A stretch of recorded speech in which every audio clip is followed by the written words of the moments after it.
ये जो तुम्हें मनुष्य शरीर मिला है, यदि अपनी इंद्रियों को छूट दे दी और पापाचरण किया तो बहुत दुख भोगने वाले तुम्हें प्रेत जैसी योनियां प्राप्त होंगी। ऐसा ना सोचो कि तुम मनुष्य बन गए हो तो जो चाहो वो कर लो, तुम्हें मनुष्य शरीर ही मिलता रहेगा। ये बहुत दुर्लभ देह संभल कर चलने के लिए मिला है। श्री महामहिम सूरदास जी महाराज कहते हैं, भजन बिनु जीवत जैसे प्रेत। जैसे प्रेत भूख प्यास से व्याकुल होकर, बहुत ही क्लिष्ट अंतःकरण होता है उसका, बहुत ही जलन युक्त होता है, किंचन मात्र उसके अंदर कहीं शांति नहीं मिलती। जो भजन नहीं करते हैं उनकी यही अधोगति होती है। भजन अर्थात कर्तव्य का पालन और नाम जप। भजदातु सेवायाम, अपने परिवार की सेवा भगवत भाव से, समाज की सेवा या किसी पशु पक्षी आदि की प्राप्त सेवा, जो तुम्हें स्वाभाविक बिना चाहे सामने सेवा आ गई है, उसको त्यागना नहीं चाहिए। पशु पक्षी मनुष्य किसी की भी सेवा, जितनी हमारे अंदर बुद्धि है, सामर्थ्य है, धन है, हम दूसरों को सुख पहुंचाएंगे। इसी को सच्चा भजन कहते हैं। भगवान करुणा करके गीता में बार बार यही उपदेश कर रहे हैं। अपने कर्तव्य का पालन करते हुए नाम जप करना, मनुष्य जीवन को दैवी संपदा से युक्त कर देना है। मनुष्य जीवन की सार्थकता, लक्ष्य भगवत प्राप्ति कर लेना है। अगर ऐसा नहीं तो कह रहे हैं, मलिन मंद मती डोलत घर घर, उदर भरन के हेतु, भजन बिनु जीवत जैसे प्रेत। बस वो शरीरधारी मनुष्य शरीर प्राप्त किए हुए कैसे हम जनेन्द्री का भोग भोग लें, कैसे रसेंद्री का भोग भोग लें, कैसे हम धन एकत्रित कर लें, ये प्रेत बुद्धि बनी रहती है। अर्थात परिणाम में उसकी दुर्गति होगी। हमें कर्तव्य का पालन करना है, हमें भजन करते हुए समाज की सेवा करनी है, परिवार की सेवा करनी, उसके लिए खूब मेहनत पूर्वक धन कमाना है। भले हम नमक रोटी खाएं, लेकिन धर्म से चलेंगे तो हृदय शांत रहेगा, संतोष रहेगा, प्रसन्नता रहेगी, भगवत कृपा रहेगी। थोड़े दिन कष्ट का जीवन भले मिले, परिणाम में उसे महान सुख मिलेगा। जो दूसरे की हिंसा करते हैं, चोरी करते हैं, व्यभिचार करते हैं, गंदे नशा करते हैं, आदि आदि, थोड़े दिन पुण्य के प्रताप से सुखी दिखाई देंगे, परिणाम इनका बहुत भयंकर होगा। ये अज्ञानी जन जानते नहीं है परिणाम को। बड़े भाग्यशाली हैं जो शास्त्र स्वाध्याय करते हैं, सत्संग सुनते हैं, तो उनको ये पता चल जाता है कि इसका परिणाम क्या होगा। श्री सूरदास जी कहते हैं, ऐसे लोग जो केवल जनेन्द्री और रसेंद्री, ये दो प्रधान इंद्रियां हैं, इन्हीं की तृप्ति में लगे रहते हैं, अच्छा खाऊं और खूब भोग भोगूं, उनकी बुद्धि भ्रष्ट हो जाती है। भ्रष्ट बुद्धि का लक्षण, मुख कटु बचन नित्य पर निंदा, संगति सुजस न लेत। उनके मुख से कठोर वचन ही निकलते हैं। चार लोगों के पास वो बैठेंगे तो दूसरे की निंदा ही करेंगे। उनको साधु संगति नहीं सुहाती है, उन्हें किसी का सुजस अच्छा नहीं लगता। जहां किसी की कीर्ति, प्रशंसा, बड़ाई सुनी तो जल जाते हैं हृदय से और वो निंदा करने लगते हैं, कटु वचन बोलते हैं। कौन? जो भगवान से विमुख हैं, जिनकी बुद्धि पतित हो चुकी है। बहुत सुंदर मनुष्य जन्म मिला, अगर चूक कर दी तो पाप ही पाप बनते हैं। वाणी से, मन से संकल्प बनते हैं पाप के, शरीर से चेष्टाएं वही होने लगती हैं। बहुत बहुत गलती हो गई। आए थे मुक्त होने के लिए और गंदा कर लिया हृदय। कह रहे हैं, कबहू पाप करे पावत धन, गाड़ी धूरी तिहि देत, गुरु ब्राह्मण अरु संत सुजन के, जात न कबहू निकेत, सेवा नहीं भगवंत चरण की, भवन नील को खेत, भजन बिनु ये जीवत जैसे प्रेत। जो भगवत विमुख जन हैं, जिनकी बुद्धि भ्रष्ट हो गई है, वो पाप में बड़ी रुचि रखते हैं। बड़े स्वाद पूर्वक दूसरे जीवों का मांस खाना, उनकी हत्या, उनकी हिंसा करना कितना निकृष्ट है। जैसे तुम्हें अपना शरीर प्यारा है, ऐसे ही हर जीव को अपना शरीर प्यारा है। भगवान कृपा करें सबकी बुद्धि शुद्ध हो, ये बात वो जान सके कि किसी भी शरीर को नष्ट करने का मतलब है अपने शरीर को भयंकर दुख में डालना। कुछ चंद मिनट रसेंद्री के स्वाद के लिए तुमको जैसे अपना शरीर प्रिय है, से उस पशु को अपना शरीर प्रिय है, आप उसको मारते हैं। बोले नहीं, हम मारते नहीं, हम तो खरीद के लाते हैं। तो हिस्सेदार आप भी हो गए। हिंसा का वैसे ही फल आपको भी प्राप्त होगा यदि आप मांस भक्षण करते हैं। जनेंद्री के काम सुख के लिए धर्म पूर्वक गृहस्थ धर्म को स्वीकार करना, संतानोत्पत्ति रूपी सृष्टि चक्र की भगवत पूजा करना, यह धर्म है।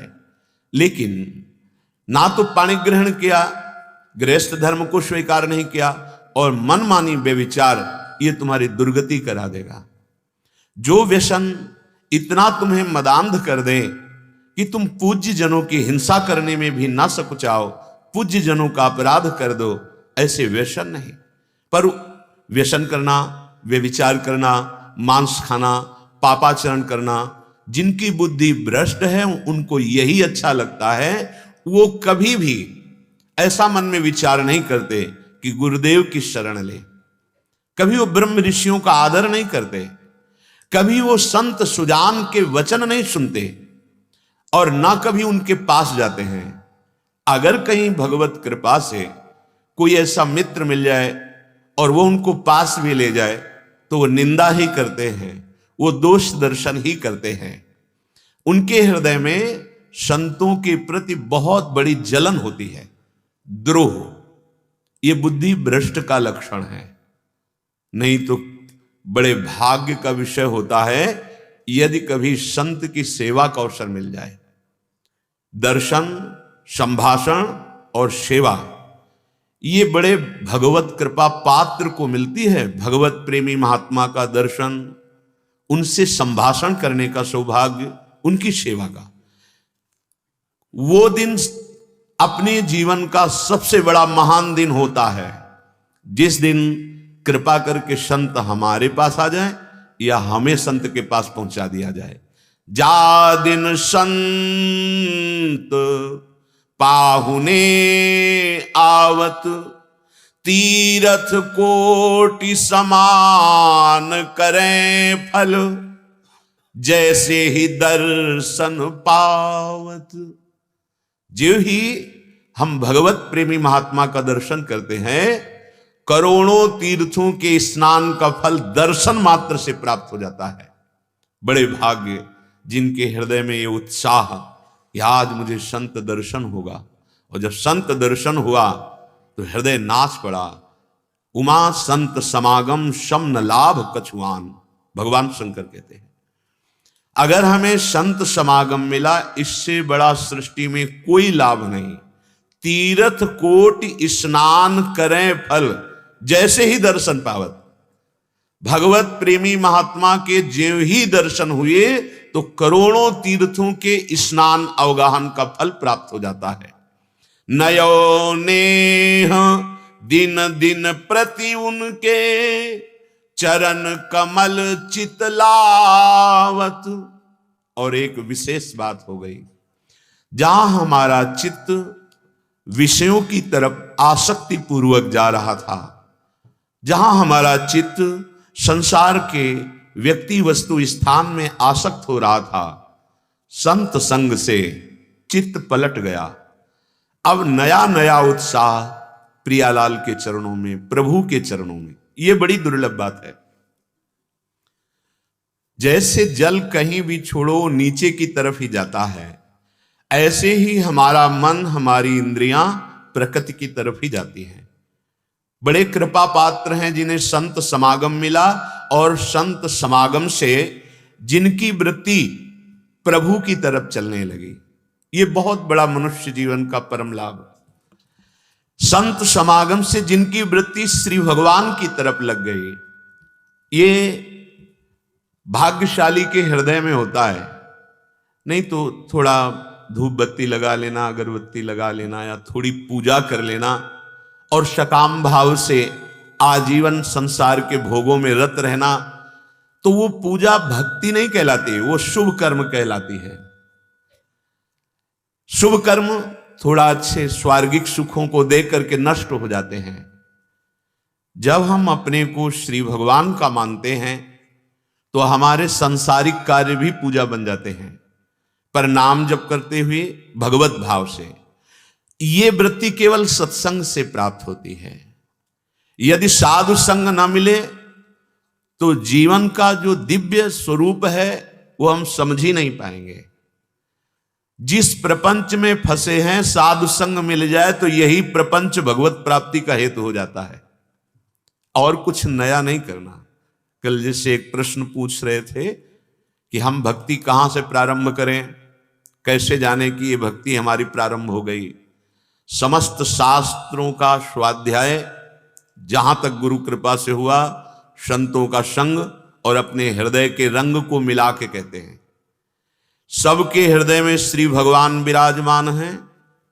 आप अपने अधिकार और कर्तव्य के अनुसार परिवार की सेवा, समाज की सेवा और नाम जप, ये दो बात है, सब कुछ प्राप्त हो जाएगा।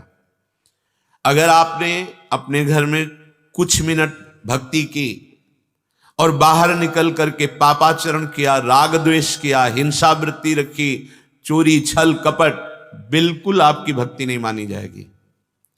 जैसे राख में किया हुआ हवन व्यर्थ हो जाता है, ऐसे ही भगवान उसकी सेवा पूजा स्वीकार नहीं करते हैं, क्योंकि सबके हृदय में सच्चिदानंद गोविंद विराजमान हैं। जगदाधार प्रभु सबके हृदय में विराजमान हैं।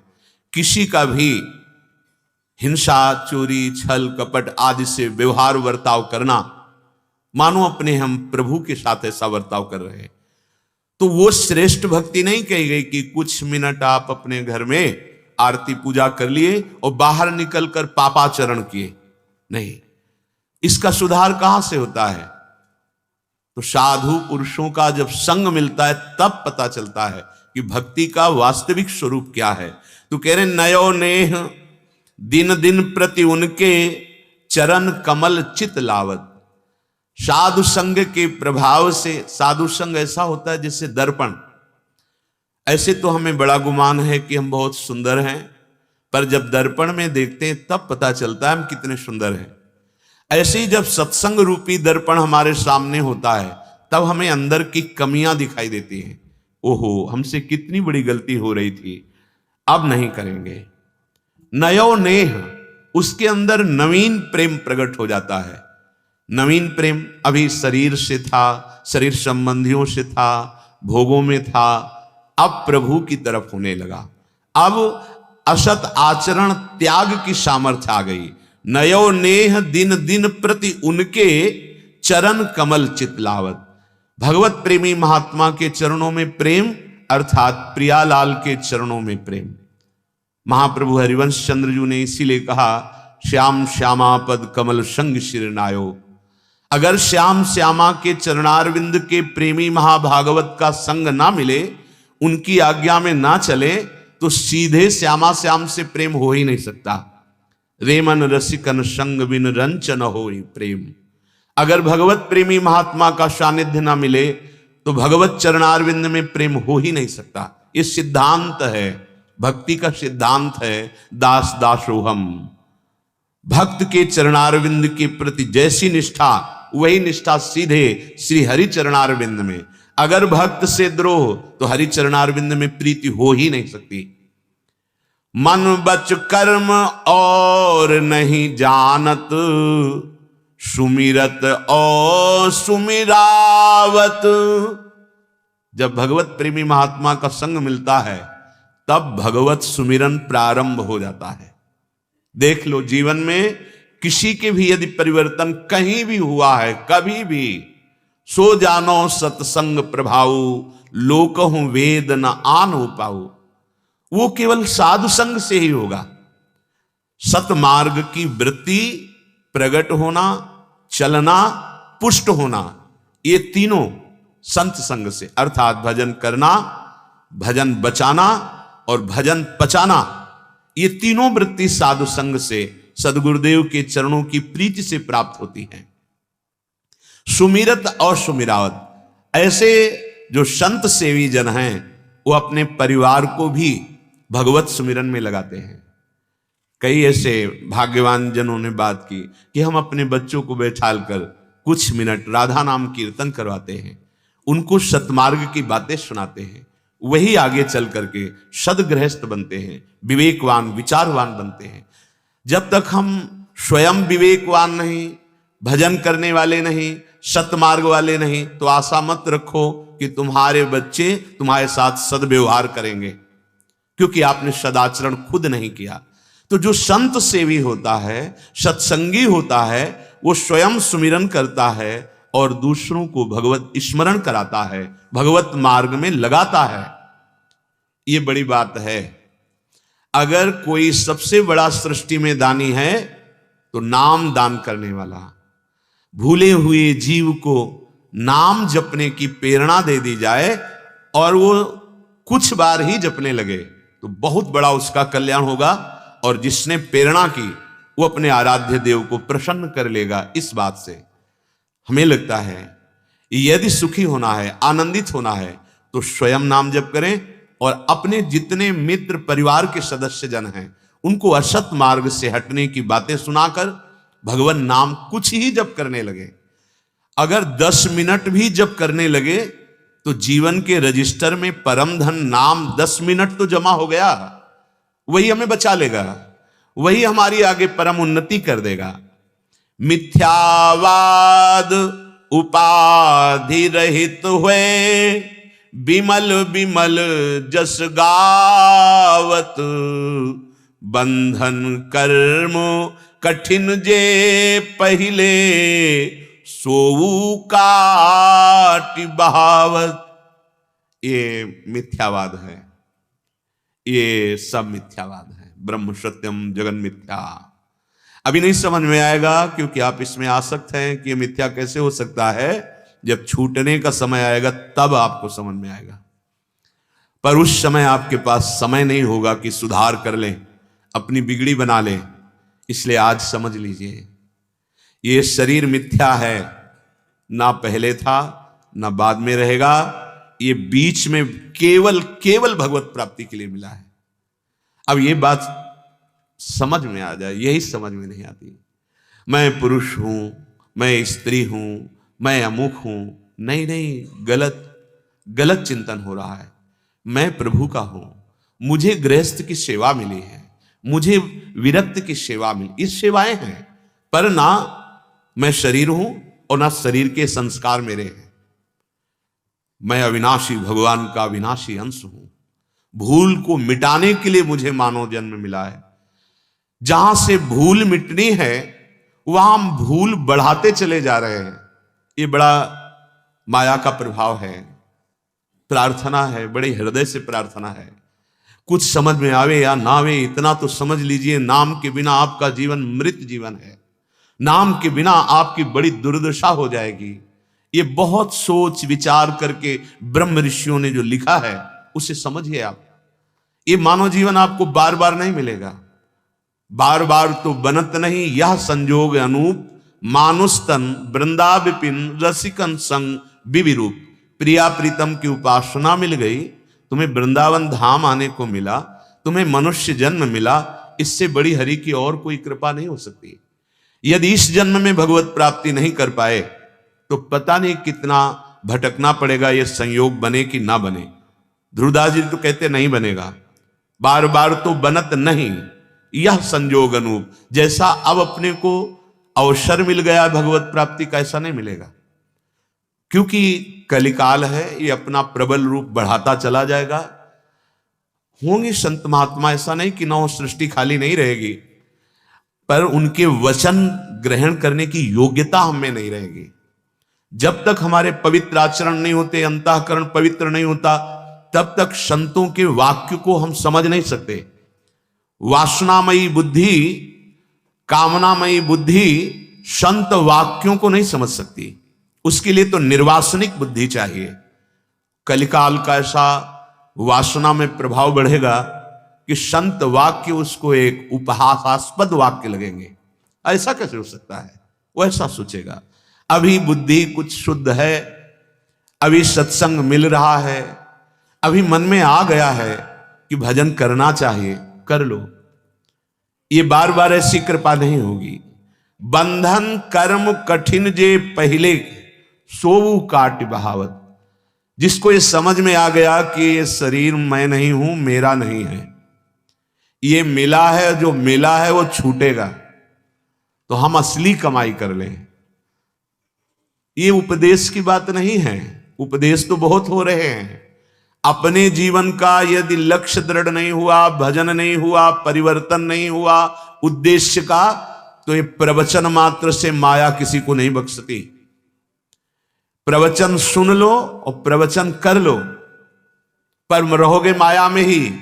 जब तक अव्यावृत भजनात्, निरंतर भजन नहीं, तदर्पिता अखिलाचारिता, समस्त कर्म भगवद अर्पित नहीं, तब तक हृदय का परिवर्तन नहीं होता। वाचिक ज्ञान से माया पर कुछ भी प्रभाव नहीं पड़ता। हृदय का ज्ञान होना चाहिए, अनुभूत ज्ञान होना चाहिए। तो ये मिथ्यावाद शरीर, इसके भोग, ये प्रारब्धानुसार शरीर जीवित रहता है, प्रारब्धानुसार इसको भोग मिलते रहते हैं, सुखी या दुखी करने वाले। आप पुरुषार्थ कर लो भगवत प्राप्ति के लिए। कर्तव्य कर्म को भगवत समर्पित करते हुए निरंतर नाम जप, भगवत आसक्त चित्त हो जाना मनुष्य जीवन का परम फल है। अगर संसार के शरीर और भोगों से आसक्ति नष्ट नहीं हुई तो घाटा हो गया, और यह घाटा हजारों जन्मों में पूरा नहीं होगा। जब हम भगवत आसक्त चित्त हो जाते तो हमारे कर्म बंधन कट जाते हैं, समस्त कर्म बंधन छिन्न भिन्न हो जाते हैं। जहां कर्म बंधन छिन्न भिन्न हुए, नष्ट हुए, तो भगवत प्राप्ति करनी नहीं होती। भगवान यहीं बैठे हैं, जहां मैं वहीं भगवान, जहां भगवान वहीं मैं प्रकाशित हो गया। अब मैं और भगवान दो नहीं रह जाते, सिर्फ भगवान ही भगवान रह जाते हैं। अंतःकरण भगवत स्वरूप हो जाता है। अपना तो स्वरूप भगवत स्वरूप है ही, अंतःकरण भगवत स्वरूप हो जाता है। श्री सूरदास जी महाराज कहते हैं, यदि आपने इस जन्म में भजन नहीं किया तो तुम्हारा जीवन प्रेत जैसा गया और परिणाम तुम्हें बड़ा दुखद प्राप्त होगा। वही बात श्रीपाद प्रबोधानंद जी महाराज कह रहे हैं कि ये मिथ्या इंद्रियों के विषयों को कब तक भोगते रहोगे। कभी थोड़ा बैठकर एकांत में विचार करो कि बहुत बार भोगा, पर मिला क्या हमें? पर विचार है ही नहीं। विचार तो दूषित हो गए हैं, अपवित्र विचार हो गए हैं। आप ध्यान नहीं दे पा रहे कि आपके समय को केवल नष्ट किया जा रहा है, ये छूटने वाला है। श्रीपाद कह रहे हैं, जो तुम्हें सदैव महासुख प्रदान करेगा, आ जाओ श्री वृंदावन धाम। ये किशोरी जी का निज महल है, इसमें प्रेम सुधा भंडार भरा हुआ है, प्रेमामृत।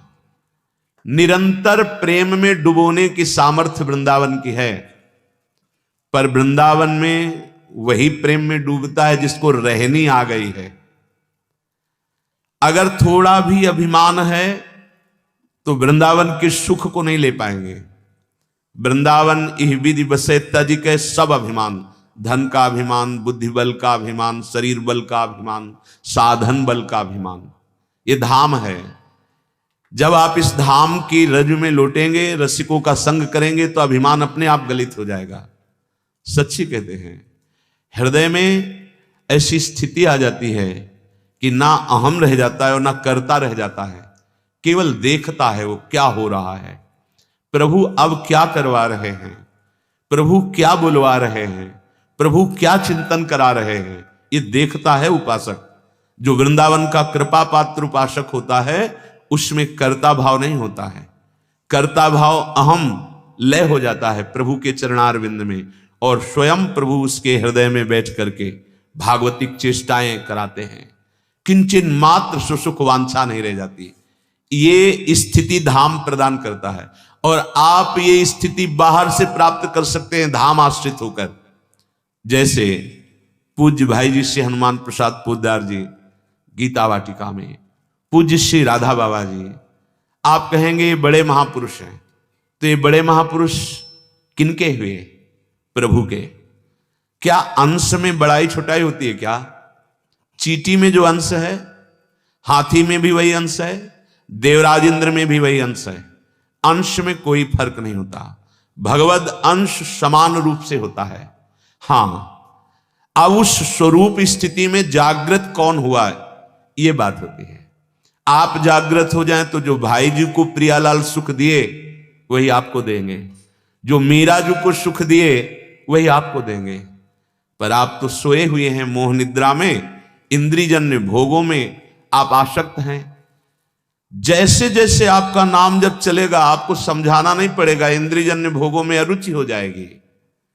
लौकिक जितनी सुख सुविधाएं हैं ये स्वयं आपके चरणों में आ जाएंगी, पर आपके हृदय से महत्व चला जाएगा। जहां आपका भजन ठीक से होने लगा तहां आपकी ऐसी योग्यता बढ़ेगी कि ब्रह्म पदवी भी, जो परमेष्ठी पद, वो भी आपको फीका लगने लगेगा। पर भजन में रुचि नहीं है, भजन करने की हमारे अंदर लगन नहीं है। रोज सत्संग सुनते हैं, रोज सत्संग होता है, नाम की महिमा रोज गाई जाती है, पर आप देखिए अपने हृदय में जांच कर, क्या आप निरंतर नाम जप रहे हैं? क्या आप विषय चिंतन को काट पा रहे हैं? क्या आप प्रियालाल के लिए रोते हैं? विचार करके देख लो। यदि हां तो आप धन्य हैं, और यदि नहीं तो अब भी दुर्भाग्य है कि सुधा भंडार, प्रेम सुधा भंडार वृंदावन में आकर, वृंदावन का आश्रय लेकर, वृंदावन की रज में रहकर विषय चिंतन हो रहा है, संसार का चिंतन हो रहा है, प्रियालाल का अखंड चिंतन नहीं हो रहा। सच्ची मानिए, जहां अखंड चिंतन होने लगता है तो ना जीने की आशा रहती है, ना मरने का भय लगता है, ना कोई किसी भी तरह के पद प्रतिष्ठा लाभ की कोई वृत्ति ही नहीं रह जाती, क्योंकि है ही नहीं, यहां कोई लाभ नहीं। कुछ भी बनो, मरना है। अब बोलो इसके आगे क्या उत्तर है? कुछ भी बनो, बिगड़ना है। कोई भी उन्नति कर लो, प्रभु से विमुख होकर, पतन है उसका। हाथ में कुछ नहीं आना, कुछ भी बनो। ये इसलिए कह रहा हूं कि आप सावधान हो जाएं और असली कमाई कर लें। श्रीपाद कह रहे हैं, सारम सारंगवत सुंचरो मधुर बने राधिका केली धामनी। हे भाई सारंगवत, भ्रमर बन जाओ राधा नाम के। जैसे भ्रमर पुष्प का पराग पान करता है, ऐसे श्री कृष्ण के हृदय के प्रेम का पराग है ये राधा नाम। सच्ची मानना, ये हृदय की भी बात आचार्य चरण के प्रताप से जो समझ में आई है, सब साधन जहां तक बने हैं वो किए गए हैं भगवत कृपा प्रसाद से। तुम्हारा मन राधा नाम का भ्रमर बन जाए। प्रेम का समुद्र लालजू महाराज हैं, और उस समुद्र का सार प्रिया जो है, और प्रिया लाल दोनों को अधीन कर ले वो राधा नाम है। ये हम किसी संप्रदायवाद या पक्षपात से नहीं कह रहे, मान लो ये हृदय की बात कह रहे हैं। अहो भाग्य जिनको विश्वास हो जाए इस राधा नाम पर। भ्रमर बना दो। भ्रमर की दो वृत्तियां, एक पराग का स्वाद लेना और एक गुंजार करना। राधा नाम का गुंजार होता रहे, इसलिए हर ध्वनि में राधा नाम गाने की अनुमति दे दी है। अगर आपको संसारिक ध्वनियों के गुनगुनाने का स्वभाव बन गया है तो उसमें राधा नाम गुनगुनाओ। राधा नाम ऐसे भ्रमर की तरह गुनगुनाओ कि वो छूटे ना। कोई भी ध्वनि पकड़ लो, राधा राधा राधा राधा राधा। भ्रमर स्वाद लेता है पराग का, तो राधा नाम सुधा रसम रसयुतुम जिह्वास्तु में विह्वला। ये हित सजनी जो कह रहे हैं, हरिवंश महाप्रभु कह रहे हैं, ये राधा नाम का अमृत स्वाद जे ही तुम्हारी जिह्वा में प्रकट हुआ, ते ही नित्य लीला में प्रवेश हो जाएगा। हमारी बात मान लेना।